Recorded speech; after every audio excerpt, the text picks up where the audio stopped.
Hello नमस्कार सुप्रभात दोस्तों, मैं सतीश पाल अपने परिवार सिलेक्शन गुरु जी यूट्यूब चैनल पर आपका हार्दिक स्वागत अभिनंदन करते हैं। हम आशा करते हैं कि आप सभी स्वस्थ और मस्त होंगे और अपनी तैयारी को अच्छे क्रम में कर रहे होंगे। ठीक है, तो चलिए हम रोज़ की तरह आज भी जो कि जीएस के 20 क्वेश्चन को लेकर आपके सामने आए हैं, जो कि आपके आगामी जो परीक्षा पेपर होने वाले हैं जैसे कांस्टेबल के लिए हो गया, आपका जैसे यूपीपी कांस्टेबल हो गया और अदर कांस्टेबल के जैसे पेपर हैं उनके लिए अति महत्वपूर्ण है। ठीक है, तो चलिए हम अपने प्रैक्टिस सेट की तरफ बढ़ते हैं और अपना पहला क्वेश्चन देखते हैं। ठीक, हमारा पहला क्वेश्चन दिया है कि निम्नलिखित देशों में से किसकी समुद्र तट रेखा सर्वाधिक लंबी है। निम्नलिखित देशों में से किसकी समुद्र तट रेखा सर्वाधिक लंबी है। ऑप्शन ने दिया है भारत, ऑप्शन बी दिया आपका कनाडा, ऑप्शन सी दिया है ऑस्ट्रेलिया और ऑप्शन डी दिया है ब्राजील।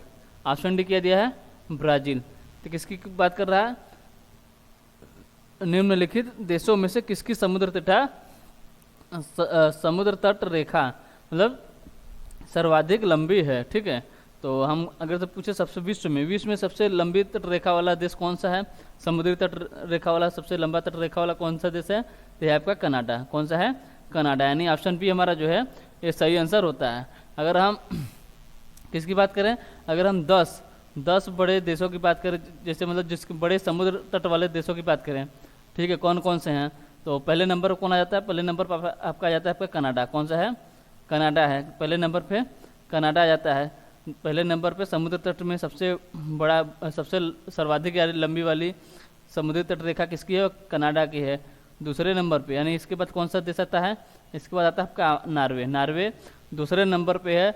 समुद्र तट में जो सर्वाधिक सीमा रेखा जो समुद्र तट से बनाता है, समुद्री तट इसका मतलब दूसरे नंबर पे कौन सा है? नार्वे है। ठीक है, पहले नंबर पे आपका कनाडा है, दूसरे नंबर पे नार्वे है और तीसरे नंबर की बात करें, तीसरे नंबर पर कौन सा है? तीसरे नंबर पे आपका इंडोनेशिया है। कौन सा है? इंडोनेशिया है। इंडोनेशिया, ठीक, इंडोनेशिया तीसरे पे है और चौथे पे है आपका रूस। चौथे पे रूस है। पाँचवें बात करें, पाँचवा बड़ा तटीय रेखा वाला देश कौन सा है? तो आपका फिलीपींस है। कौन सा है? फिलीपींस है। पाँचवें फिलीपींस है और छठे पे आपका जापान। छठे पे जापान है और सातवें पे कौन सा है? सातवें पे बात करें, सातवें पे आपका ऑस्ट्रेलिया। कौन सा है? सातवें पे ऑस्ट्रेलिया। सातवें पे कौन सा है? सातवें पे ऑस्ट्रेलिया है।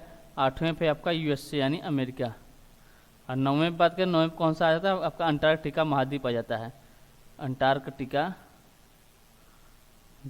महाद्वीप आ जाता है। और 10वें पे कौन सा है? 10वें पे आपका न्यूजीलैंड आ जाता है। क्या है? न्यूजीलैंड। ठीक, इसे आप नोट कर लीजिएगा क्योंकि ये मतलब 10 मतलब बड़े समुद्र तटीय वाले देश हैं। 10 बड़े समुद्र तटीय वाले देश हैं। इनके घटते क्रम में अगर देखें तो सबसे बड़ा कौन सा है? कनाडा है। उसके बाद नार्वे आता है, उसके बाद इंडोनेशिया आता है, उसके बाद आपका रूस, उसके बाद फिलीपींस, फिर जापान, ऑस्ट्रेलिया, यूएसए, अंटार्कटिका और न्यूजीलैंड। आपके 10 बड़े देश हैं। ठीक है, तो ये हो गया हमारा आंसर ऑप्शन नंबर बी, यानी कनाडा जो है ये विश्व में सबसे लंबी समुद्र तटीय वाला देश कौन सा है? ये आपका कनाडा है। अगर हम ये भारत की बात कर रहे हैं, किसकी? भारत की। अगर पूछे भारत का कौन सा राज्य है जो सबसे अधिक मतलब जिसकी तटीय रेखा सर्वाधिक है, जिसकी तटीय रेखा सर्वाधिक है, ठीक है, यानी सर्वाधिक लंबी तटीय रेखा वाला राज्य कौन सा है भारत का? तो कौन सा है? ये आपका गुजरात है। कौन सा है? गुजरात। सर्वाधिक लंबी तटीय रेखा वाला राज्य कौन सा है? ये आपका गुजरात है। कहाँ का? ये भारत में है। ठीक, चलिए अगला क्वेश्चन देखते हैं। अगला क्वेश्चन दिया आपका, उद्देश्य प्रस्ताव को संविधान सभा द्वारा कब स्वीकार किया गया? उद्देश्य प्रस्ताव को संविधान सभा द्वारा कब स्वीकार किया गया? ऑप्शन ए दिया आपका 22 जनवरी 1947। ऑप्शन बी की बात करें, ऑप्शन बी दिया आपका 26 जनवरी 1950। ऑप्शन सी दिया आपका 23 जनवरी 1947 और ऑप्शन डी दिया आपका 26 नवंबर 1949। किसकी बात कर रहा है? उद्देश्य प्रस्ताव की।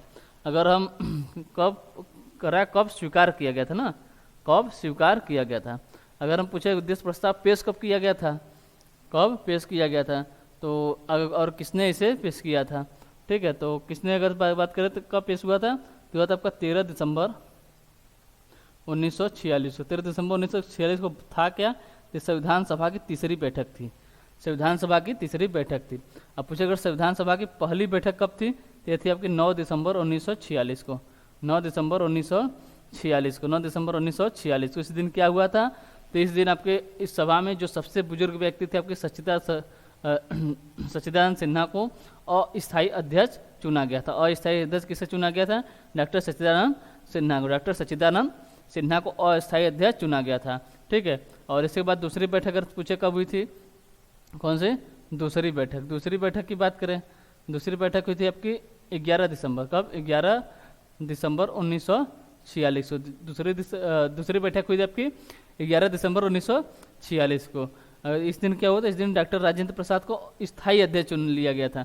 डॉक्टर राजेंद्र प्रसाद को स्थायी अध्यक्ष चुना गया था। और 13 दिसंबर कब? तीसरी बैठक, यानी तीसरी बैठक, संविधान सभा की तीसरी बैठक 13 दिसंबर 1946 को। इस दिन क्या हुआ था? उद्देश्य प्रस्ताव पेश हुआ था। और किसने किया था? किए थे आपके पंडित जवाहरलाल नेहरू। पंडित जवाहरलाल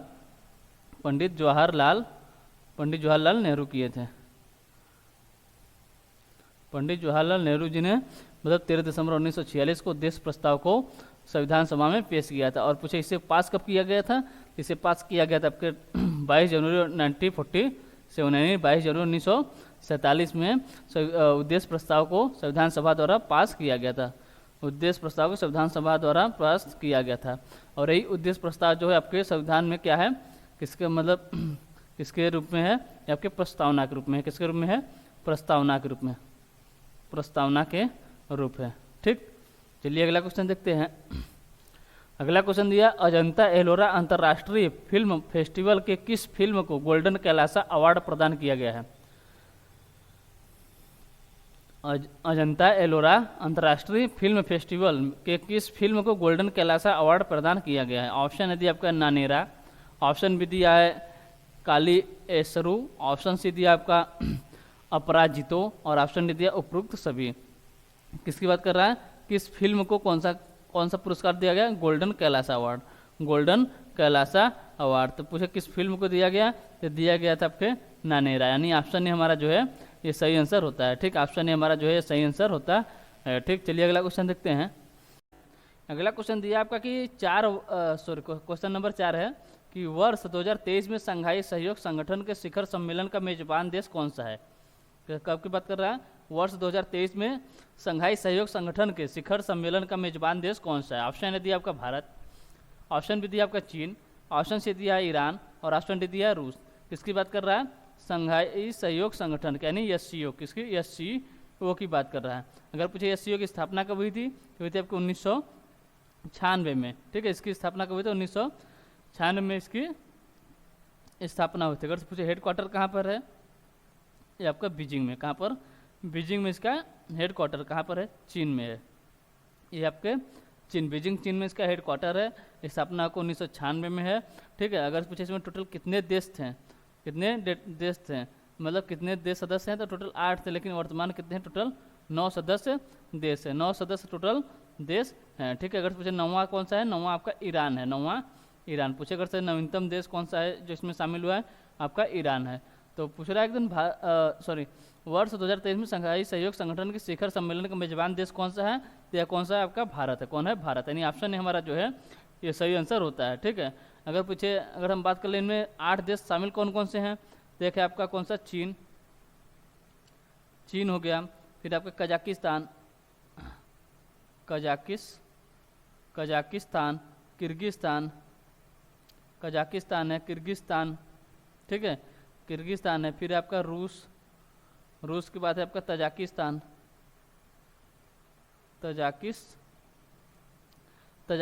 है। इसके बाद आपका उज्बेकिस्तान। फिर आपका भारत, कौन है? भारत है। फिर पाकिस्तान है, ठीक है। और एक है आपका ईरान। टोटल 8 देश हैं।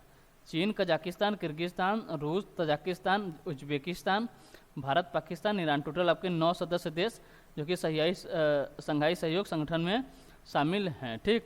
और पूछे 2023 में संघाई सहयोग संगठन यानी एससीओ का मेजबान देश कौन सा है? तो आपका भारत है, यानी ऑप्शन ए हमारा जो है ये सही आंसर होता है। चलिए अगला क्वेश्चन देख लेते हैं।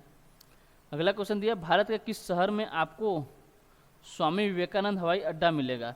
मतलब स्वामी विवेकानंद हवाई अड्डा कहाँ पर है? ऑप्शन है दिया आपका कन्याकुमारी, ऑप्शन भी दिया आपका रायपुर, ऑप्शन सी दिया आपका रांची और ऑप्शन डी दिया आपका दुर्गापुर।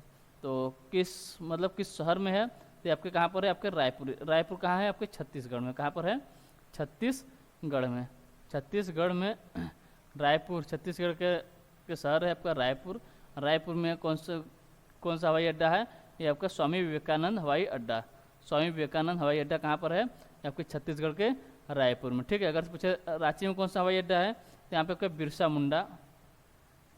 बिरसा मुंडा अंतर्राष्ट्रीय हवाई अड्डा है। ठीक है, कहाँ पर है, आपके रांची में। अगर पूछे दुर्गापुर कहाँ पर है, तो दुर्गापुर कहाँ है, आपके वेस्ट बंगाल में है। वेस्ट बंगाल में के कोलकाता में। अगर पूछे वेस्ट बंगाल के कोलकाता में कौन सा हवाई अड्डा है, कोलकाता में कौन सा हवाई अड्डा है, यहाँ पर आपके सुभाष चंद्र बोस अंतर्राष्ट्रीय हवाई अड्डा। सुभाष चंद्र बोस अंतर्राष्ट्रीय हवाई अड्डा कहाँ पर है, आपके वेस्ट बंगाल में। ठीक, चलिए अगला क्वेश्चन देखते हैं। अगला क्वेश्चन दिया, गुप्त साम्राज्य के वास्तविक संस्थापक कौन थे। गुप्त साम्राज्य के वास्तविक संस्थापक कौन थे। ऑप्शन है दिया आपका चंद्रगुप्त द्वितीय, ऑप्शन बी दिया आपका समुद्रगुप्त, ऑप्शन सी दिया आपका श्रीगुप्त और ऑप्शन डी दिया आपका घटोत्कच। ऑप्शन डी क्या दिया, घटोत्कच। ठीक है, घटोत्कच। ठीक, तो यहाँ पर होगा चंद्रगुप्त प्रथम। ठीक है, चंद्रगुप्त प्रथम बना लीजिए। ठीक है, पूछा गुप्त साम्राज्य के वास्तविक संस्थापक, किसकी बात, वास्तविक संस्थापक। अगर संस्थापक की बात करें, गुप्त साम्राज्य के संस्थापक कौन थे, तो थे आपके श्रीगुप्त। अगर पूछे वास्तविक संस्थापक कौन था, तो थे आपके चंद्रगुप्त प्रथम। यानी ऑप्शन ए हमारा जो है ये सही आंसर होता है। ऑप्शन ए हमारा जो है ये सही आंसर होता है। ठीक, अगर पूछे चंद्रगुप्त प्रथम की बात करें, किसकी, चंद्रगुप्त प्रथम की बात करें, तो इनका शासनकाल कब से कब तक था, 319 एडी से 334 एडी तक, यानी 334 ईस्वी तक इनका क्या था, शासन काल था। और इन्होंने मतलब शासन चलाते, मतलब गद्दी बैठते ही क्या किया था, शक संवत की शुरुआत की थी। किसकी, शक संवत की शुरुआत कब की थी, 319 ईस्वी में। 319 ईस्वी में किसने की थी, आपके चंद्रगुप्त प्रथम ने आपके शक संवत की शुरुआत की थी। ठीक है, शक संवत की शुरुआत किसकी, शक संवत की शुरुआत कब किसने की, चंद्रगुप्त प्रथम ने आपके शक संवत की शुरुआत की थी। ठीक है, और इन्होंने एक सिक्का भी चलाया था, क्या था, राजा रानी सिक्का, राजा रानी नामक सिक्का चलाया था। किसके लिए, तो पत्नी कुमार देवी की याद में। इनकी पत्नी कौन थी, इनकी पत्नी थी आपकी कुमार देवी। पत्नी कुमार देवी की याद में इन्होंने राजा रानी नामक सिक्का भी चलाया था। ठीक, चलिए अगला क्वेश्चन देखते हैं। अगला क्वेश्चन दिया, मानसून शब्द की व्युत्पत्ति यानी उत्पत्ति हुई अरबी भाषा से, स्पेनिश भाषा से, ऑप्शन से दिया आपका हिंदी भाषा से, ऑप्शन डी दिया मानसून भाषा से। तो अगर सब मानसून शब्द की बात करें, तो इसकी उत्पत्ति किससे हुई, मानसून शब्द की, तो इनके मौसम शब्द से मानसून की उत्पत्ति हुई थी। किससे, मौसम शब्द से, जिसका अर्थ क्या होता है, पवनों की दिशा का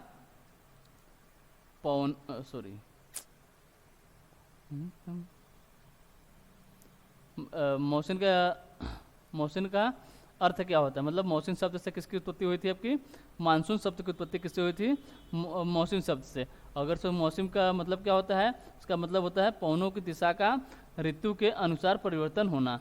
जो पवन है उनका पवनों की दिशा का ऋतु के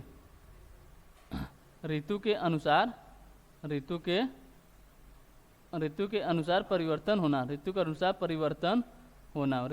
परिवर्तन होना। ठीक है, तो और अगर पूछे मौसम शब्द की उत्पत्ति किससे हुई थी आपके अरबी भाषा से, यानी अरबी भाषा से, यानी ऑप्शन हमारा जो है ये सही आंसर होता है। ठीक, चलिए अगला क्वेश्चन देखते हैं।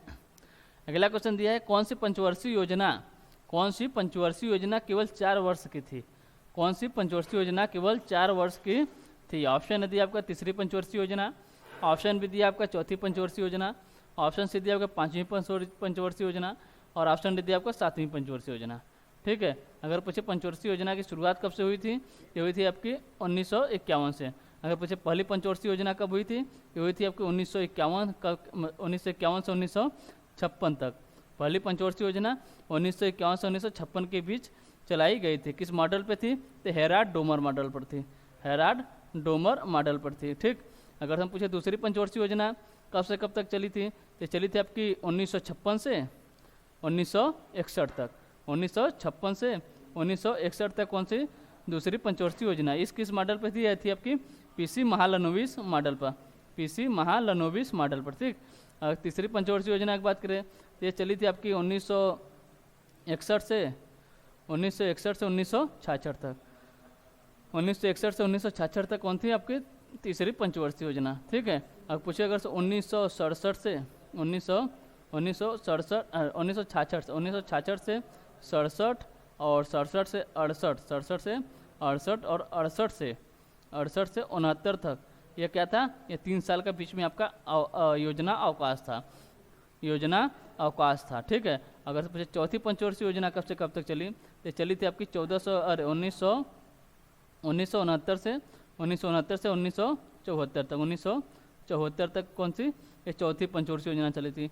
और आपकी पांचवी पंचवर्षीय योजना की बात करें, पांचवी पंचवर्षीय योजना चली थी आपकी 1974 से 1978 तक। ठीक है, यही जो पांचवी पंचवर्षीय योजना है आपकी, ये 4 ही साल चली थी। ठीक, और कब से कब तक, 1974 से 1978 तक। ठीक, यानी ऑप्शन हमारा कौन सा सही हो जाता है, ऑप्शन सी हमारा जो है ये सही आंसर होता है। ऑप्शन सी हमारा जो है ये सही आंसर होता है। ठीक, फिर से एक बार देख लेते हैं, पूछा था किस पंचवर्षीय योजना 4 वर्ष की थी, तो कौन थी आपकी पांचवी पंचवर्षीय योजना थी। अगर पहली पंचवर्षीय योजना की बात करें तो अब था आपका 1951 से 56 तक हेराल्ड डोमर मॉडल पर।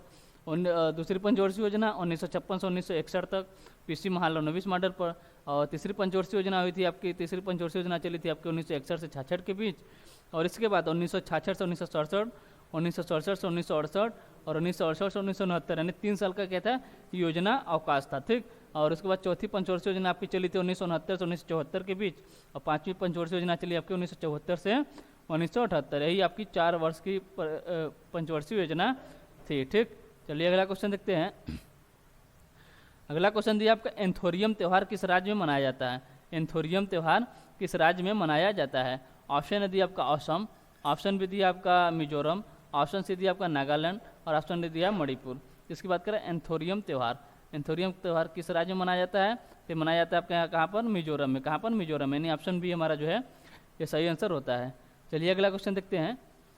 अगला क्वेश्चन दिया, निम्नलिखित में से किस तारीख को अंतर्राष्ट्रीय बाघ दिवस मनाया जाता है। निम्नलिखित में से किस तारीख को अंतर्राष्ट्रीय बाघ दिवस मनाया जाता है। ऑप्शन है दिया आपका 29 जून, ऑप्शन बी दिया आपका 29 जुलाई, ऑप्शन सी दिया 29 अगस्त और ऑप्शन डी दिया आपका 22 अप्रैल।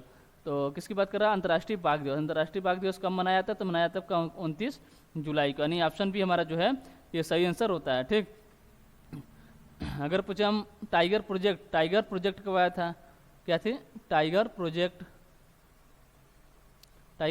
कब का है, तो आपका 1973 का। टाइगर प्रोजेक्ट कब का है, 1973 का। ठीक है, अगर पूछे वर्तमान भारत में कितने टाइगर हैं, वर्तमान भारत में कितने टाइगर हैं, टोटल कितने टाइगर हैं।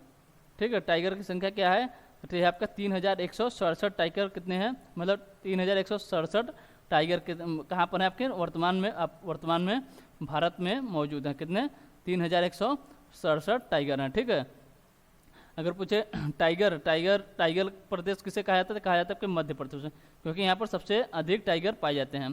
पहले स्थान पर सबसे अधिक टाइगर में अगर पूछे पहला स्थान किस राज्य का है, तो आपके मध्य प्रदेश का। दूसरा स्थान किसका है, तो आपका कर्नाटक का है। किसका है, कर्नाटक का। और तीसरा स्थान किसका है, आपके उत्तराखंड का। तीसरा स्थान उत्तराखंड का है। ठीक है, अगर पूछे क्या बात है, पहले स्थान पर कौन सा राज्य है आपका, मध्य प्रदेश। पहले स्थान पर मध्य प्रदेश है। अगर पूछे मध्य प्रदेश में कितने टाइगर हैं, वर्तमान में मध्य प्रदेश में कितने टाइगर हैं, तो इसमें आपके 785 टाइगर आपके वर्तमान में मध्य प्रदेश में, आपके वर्तमान में मध्य प्रदेश में।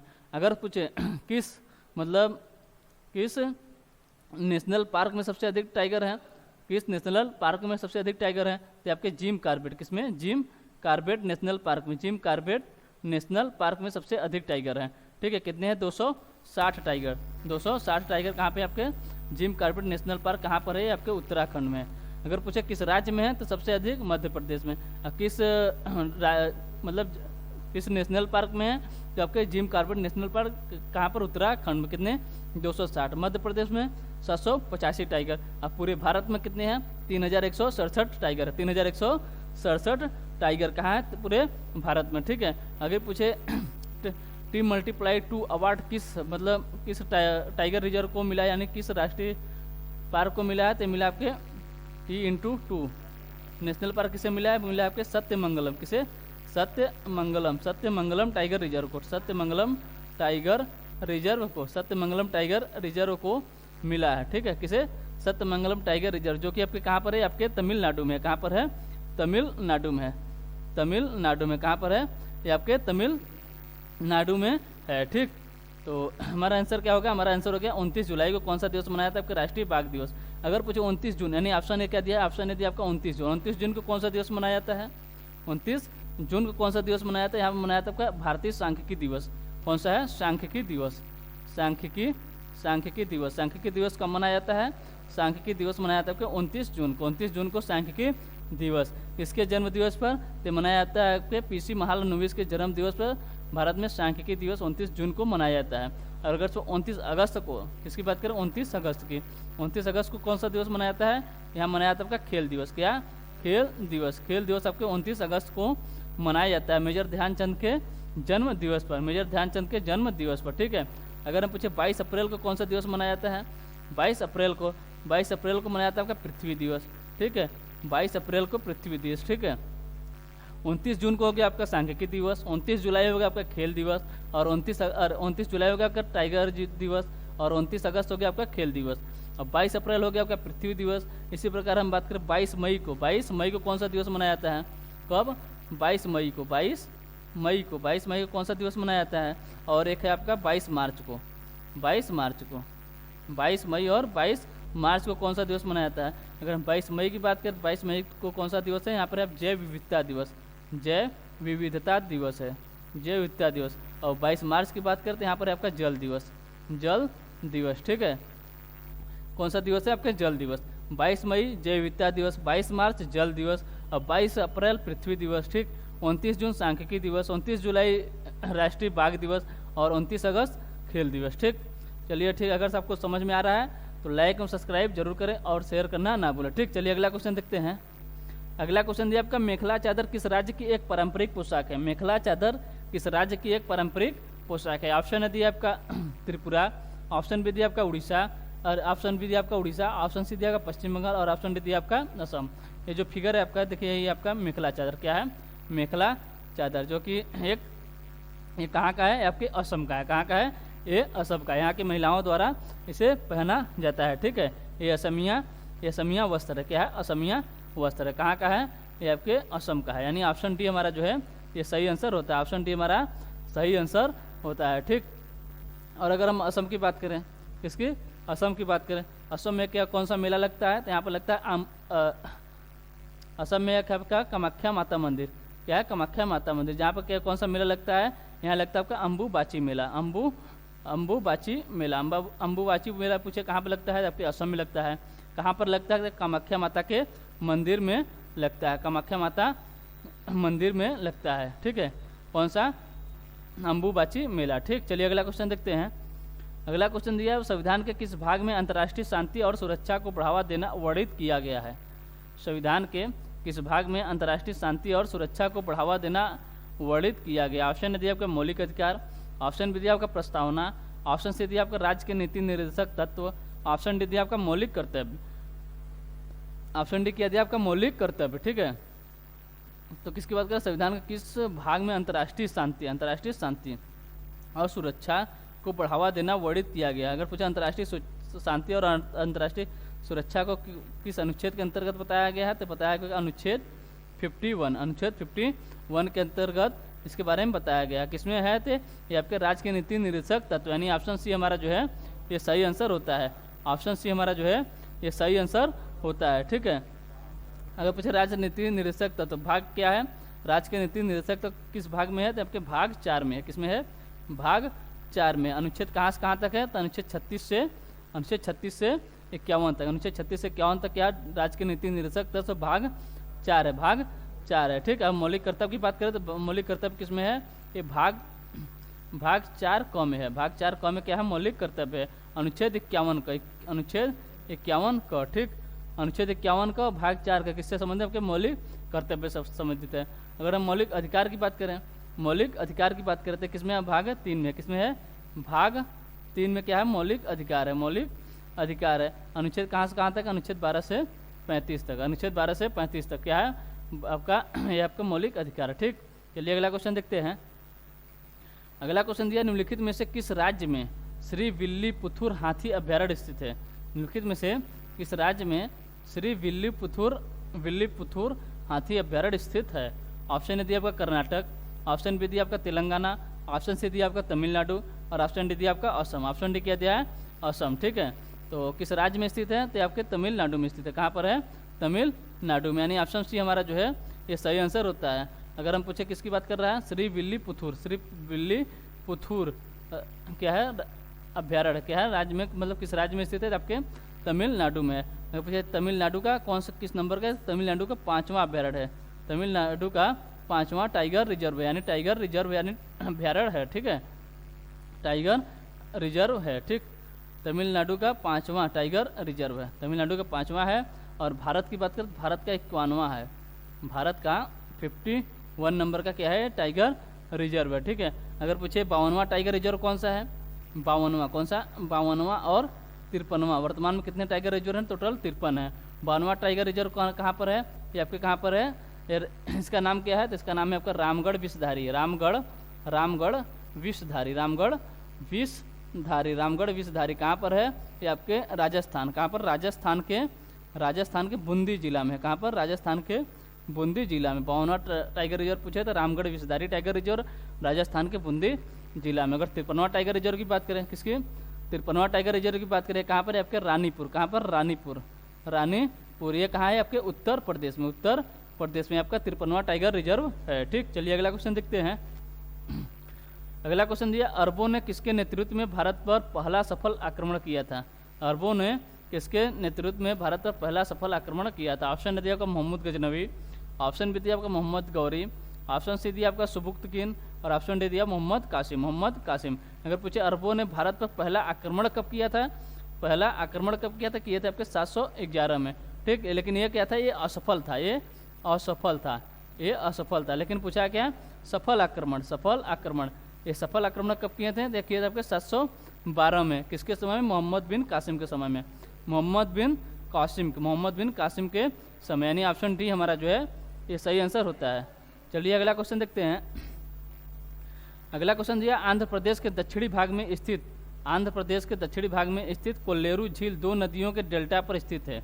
कोल्लेरू झील जो है वो 2 नदियों के डेल्टा पर स्थित है, 2 नदियों के डेल्टा पर स्थित है। वे नदियां कौन सी हैं। ऑप्शन दिया आपका तुंगभद्रा और चित्रावली, ऑप्शन बी दिया आपका गोदावरी और कृष्णा, ऑप्शन सी दिया आपका गोदावरी और महानदी और ऑप्शन डी दिया आपका कृष्णा और कावेरी। ऑप्शन डी क्या दिया, कृष्णा और कावेरी। तो जो आपका कोल्लेरू झील की बात करें, किसके, कोल्लेरू झील के किस नदी पर स्थित है, किस 2 नदियों के डेल्टा पर स्थित है, तो आपके किस पर है, गोदावरी और कृष्णा के डेल्टा पर स्थित है, यानी ऑप्शन बी हमारा जो है ये सही आंसर होता है। ठीक, चलिए अगला क्वेश्चन देखते हैं। अगला क्वेश्चन दिया, निम्नलिखित में से किस माध्यम में ध्वनि सबसे तेज यात्रा करती है। निम्नलिखित में से किस माध्यम में ध्वनि सबसे तेज यात्रा करती है। ऑप्शन दिया आपका जल, ऑप्शन बी दिया आपका वायु, ऑप्शन सी दिया आपका इस्पात और ऑप्शन सी दिया आपका निर्वात और ऑप्शन डी दिया आपका इस्पात। ऑप्शन डी क्या दिया, इस्पात।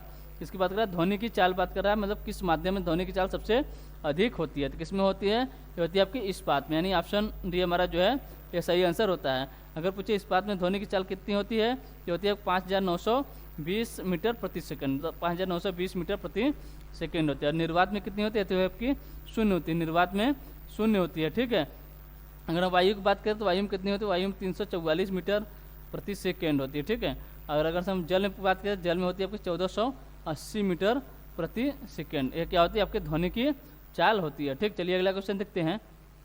अगला क्वेश्चन है, निम्नलिखित में से कौन सा सही सुमेलित नहीं है। निम्नलिखित में से कौन सा सही सुमेलित नहीं है। ऑप्शन ए दिया आपका भारतीय जल सेना अधिनियम 1942, ऑप्शन बी दिया आपका सविनय अवज्ञा आंदोलन 1930, और ऑप्शन सी दिया आपका द्वितीय गोलमेज सम्मेलन 1931, और ऑप्शन डी दिया आपका सांप्रदायिक निर्णय 1932। सांप्रदायिक निर्णय 1932। तो कह रहा है इनमें कौन सा सुमिलित है, यानी इसमें से कौन सा कथन जो है आपका गलत है। ठीक, अगर हम भारतीय जल सेना अधिनियम की बात करें, इसकी भारतीय जल सेना अधिनियम की बात करें तो ये कब हुआ था? ये हुआ था आपको 1934 में, यानी यही ऑप्शन हमारा जो है यही गलत है। पहला ऑप्शन हमारा जो है ये 1942 में होकर कब हुआ था, कब आया था, यानी जो अधिनियम था ये आपको 1934 में आया था, 1934 में, यानी ऑप्शन ये हमारा जो है ये सही आंसर होता है। सविनय अवज्ञा आंदोलन ये 1930 में हुआ था। द्वितीय गोलमेज सम्मेलन 1931 में। अगर पूछे प्रथम गोलमेज सम्मेलन आपके 30 में, और तृतीय गोलमेज सम्मेलन कब हुआ था? ये हुआ था आपके कब? 1932 में। टोटल कितने गोलमेज सम्मेलन हुए?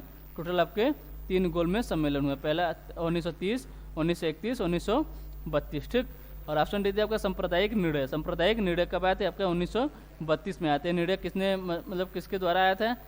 मतलब ब्रिटेन के पीएम कौन थे? ब्रिटेन के पीएम रैमजे मैकडोनाल्ड के द्वारा, रैमजे मैकडोनाल्ड के द्वारा, सांप्रदायिक निर्णय 1932 में आया था। ठीक, चलिए अगला क्वेश्चन देखते हैं। अगला क्वेश्चन दिया, एक अम्ल और एक क्षार के बीच की अपक्रिया को क्या कहा जाता है? एक अम्ल और एक क्षार के बीच की अपक्रिया को क्या कहा जाता है? ऑप्शन ए दिया आपका उदासीनीकरण, ऑप्शन बी दिया आपका प्रकाश रासायनिक अपक्रिया, ऑप्शन सी दिया आपका प्रतिस्थापन अपक्रिया, ऑप्शन डी दिया आपका परिचक्रीय अभिक्रिया। ऑप्शन डी क्या दिया है? परिचक्रीय अभिक्रिया। किसकी बात कर रहा है? एक अम्ल और एक क्षार के बीच अपक्रिया को क्या कहा जाता है? क्या कहा जाता है? यह होता है आपका उदासीनीकरण अपक्रिया, यानी ऑप्शन ए हमारा जो है ये सही आंसर होता है। जैसे देख लीजिए, एक हो गया आपका क्षार NaOH सोडियम हाइड्रोक्साइड प्लस इसका अपक्रिया आप किसके साथ कराते हैं? HCl के का। तो ये क्या होगा? कौन सा अपक्रिया होगी? ये आपकी उदासीनीकरण अपक्रिया। और जब सोडियम हाइड्रोक्साइड और हाइड्रोक्लोरिक अम्ल के साथ अपक्रिया होती है तो क्या बनता है? ये बनता है आपका सोडियम क्लोराइड प्लस H2O, यानी सोडियम क्लोराइड के साथ क्या जाता है? H2O, यानी जल देता है। ठीक, चलिए अगला क्वेश्चन देखते हैं। अगला क्वेश्चन दिया है, निम्न में से किसकी सीमा नेपाल से नहीं जुड़ी है? नेपाल से नहीं जुड़ी है, यानी ऑप्शन ए मतलब निम्न में से किसकी सीमा नेपाल से नहीं जुड़ी है? ठीक, ऑप्शन ए दिया आपका बलरामपुर, ऑप्शन बी दिया आपका श्रावस्ती, ऑप्शन सी दिया आपका कुशीनगर, और ऑप्शन डी दिया लखीमपुर खीरी। तो किसकी सीमा नेपाल से नहीं जुड़ी है? इसके लिए हमें मतलब पता होना चाहिए नेपाल से हमारे उत्तर प्रदेश के कौन कौन से जिले जो है आपके लगे होते हैं। तो अगर हम यहाँ बात करें आंसर की, इनमें से किसकी सीमा नहीं जुड़ी है, तो आपके कुशीनगर की सीमा नहीं है, क्योंकि कुशीनगर की सीमा किससे लग जाती है? ये आपके बिहार से सटती है। ठीक है, चलिए इसे अगर हम देख लेते हैं मैप पे। ठीक है, यहाँ पर देखिए आप, ये दिया आपका मैप, देखिए यहाँ पर है आपका, ये आपका कुशीनगर, और जो आपका नेपाल है वो नेपाल का बॉर्डर इधर से आकर यहाँ से निकल जाता है। ठीक है, तो कुशीनगर जो है इसकी सीमा आपके किससे नहीं लगती है? ये नहीं लगती आपके नेपाल से। किससे? नेपाल से सीमा ये नहीं लगती है। ठीक, कुशीनगर की सीमा है नेपाल से। यहाँ से जो है आपके ये आपका बिहार का बॉर्डर शुरू हो जाता है, ये आपका बिहार का बॉर्डर इधर शुरू हो जाता है। ठीक, और कौन कौन सा, और ऑप्शन दिया था बलरामपुर, श्रावस्ती और लखीमपुर खीरी। बलरामपुर, श्रावस्ती और लखीमपुर खीरी। ठीक है, बलरामपुर की बात करते हैं, यहाँ पर देखिए आपका बलरामपुर है। ठीक है, और लखीमपुर खीरी देखिए यहाँ पर है, और श्रावस्ती की बात करें यहाँ पर है आपका श्रावस्ती। ये तीनों बलरामपुर, श्रावस्ती और लखीमपुर खीरी, ये तीनों की सीमा जो है आपकी ये नेपाल के साथ लगती हैं, नेपाल के साथ लगती हैं। लेकिन जो है आपके कुशीनगर की सीमा आपकी किसके साथ नहीं लगती? नेपाल के साथ नहीं लगती। किसके साथ लगती है? आपके बिहार के राज्य के साथ ये सीमा बनाती है। ठीक, चलिए अगला क्वेश्चन देखते हैं। अगला क्वेश्चन दिया आपका, केंद्र द्वारा किस नदी को राष्ट्रीय नदी घोषित किया गया है? केंद्र द्वारा किस नदी को राष्ट्रीय नदी घोषित किया गया है? ऑप्शन ए दिया आपका गंगा नदी को, ऑप्शन बी दिया आपका गोदावरी नदी को, ऑप्शन सी दिया आपका कृष्णा नदी को, और ऑप्शन डी दिया आपका नर्मदा नदी को। ऑप्शन डी क्या दिया है? नर्मदा नदी को। तो केंद्र द्वारा किस नदी को राष्ट्रीय नदी घोषित किया गया है? तो किसे किया गया? गंगा नदी का, यानी ऑप्शन ए हमारा जो है ये सही आंसर होता है। अगर पूछे कब इसे मतलब राष्ट्रीय नदी घोषित किया गया था, तो ये घोषित किया गया था आपका 2008 में। कब? 2008 में इसे राष्ट्रीय नदी घोषित किया गया था। अगर पूछे गंगा नदी का उद्गम स्थल कहाँ पर है, तो आपके कहाँ पर है? उत्तराखंड के गंगोत्री हिमनद के गोमुख से निकलती है। कहाँ से? गोमुख से। और ये मतलब किन दो जलधाराओं को मिलकर गंगा नदी बनती है? तो भागीरथी प्लस अलकनंदा, भागीरथी प्लस अलकनंदा, अलकनंदा के मिलने पर कौन सी नदी बनती है? आपकी गंगा नदी बनती है। ठीक, और इसके अगर सब उद्गम स्थल की बात करें तो ये कहाँ पर है? उत्तराखंड के हिमालय में जो आपके गंगोत्री है, गंगोत्री हिमनद के गोमुख से निकलती है। ठीक, अगर हम गोदावरी नदी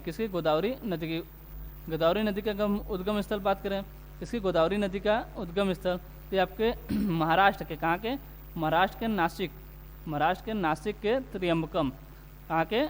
त्रियंबकम पहाड़ी से निकलती है, त्रियंबकम पहाड़ी से निकलती है। अगर पूछे इसकी लंबाई कितनी है, तो इसकी लंबाई आपकी 1465 किमी इसकी लंबाई है। और ये इसकी बात करते हैं भारत की दूसरी सबसे लंबी नदी है, कौन सी? गोदावरी नदी। ठीक, अगर हम कृष्णा नदी की बात करें तो ये आपके महाराष्ट्र के महाबलेश्वर पहाड़ी से निकलती है, महाबलेश्वर पहाड़ी से निकलती है, महाबलेश्वर पहाड़ी से, महाराष्ट्र के महाबलेश्वर पहाड़ी से कौन सी नदी निकलती है? कृष्णा नदी। और इसकी लंबाई की बात करें तो इसकी लंबाई आपकी 1400 किमी। और इसी के साथ ये भारत की तीसरी सबसे बड़ी नदी हो जाती है, भारत की तीसरी सबसे बड़ी नदी हो जाती है।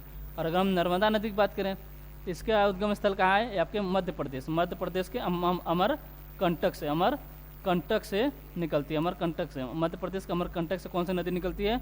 ये आपकी नर्मदा नदी निकलती है। इसकी लंबाई कितनी है? तो इसकी लंबाई आपकी 1312 किमी। ठीक, और अगर हम गंगा नदी की लंबाई पूछें तो कितनी है? 25।